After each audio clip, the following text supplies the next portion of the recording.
The human ability to invent stories has significantly contributed to our evolution as a species. When I was a child, my grandmother used to tell me there was a creature that fed on children who cried or were afraid. When I heard that, I was terrified. Maybe that was useful for parents. Without hitting or punishing us, they managed, through stories, to get rid of our mischief. When I tried to hide from that creature or ran to my mother's side, the adults would laugh at the fear of that naive child, even though they all knew it was just a scary tale. That wasn't what went through my head. To me, that monster was real.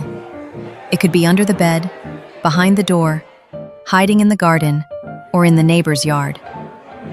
A child's fear should never be taken in vain. The human ability to invent stories has significantly contributed to our evolution as a species.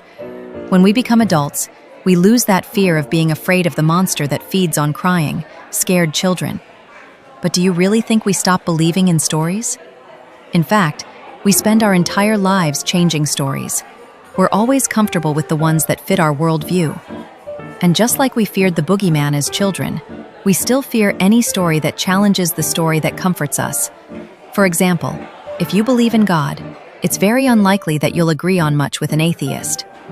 But the question here isn't about who's right or wrong. Have you ever wondered why you believe in the devil, in hell, or in an angry God? Maybe you spent your whole childhood hearing about it thousands and thousands of times. There's a saying that goes, "A belief told many times becomes a historical truth." It might sound like a joke, but the legend of the pink river dolphin that turned into a charming man and impregnated women in the Amazon led men to kill that species out of fear that they could get their daughters or wives pregnant, and out of jealousy too. A story, when widely spread, can be comforting, but also very dangerous. All human movement begins in someone's imagination, and by telling their children, grandchildren, and great-grandchildren a simple tale, they create roots so strong and deep that hundreds of years later, no one can look back and say, "Who was the first to start this story?" I'm almost certain you've never imagined that behind all your adventures and misadventures, there's an observer.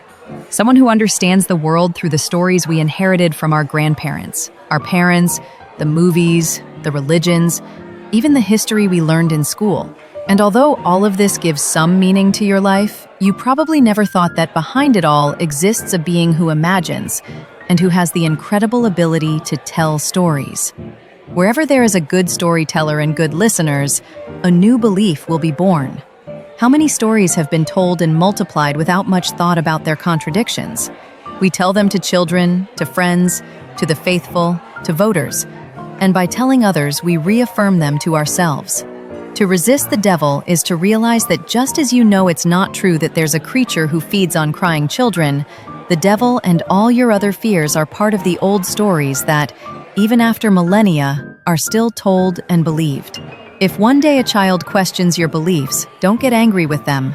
Maybe they're understanding something that generations before haven't yet understood, that we are, above all, great inventors of stories.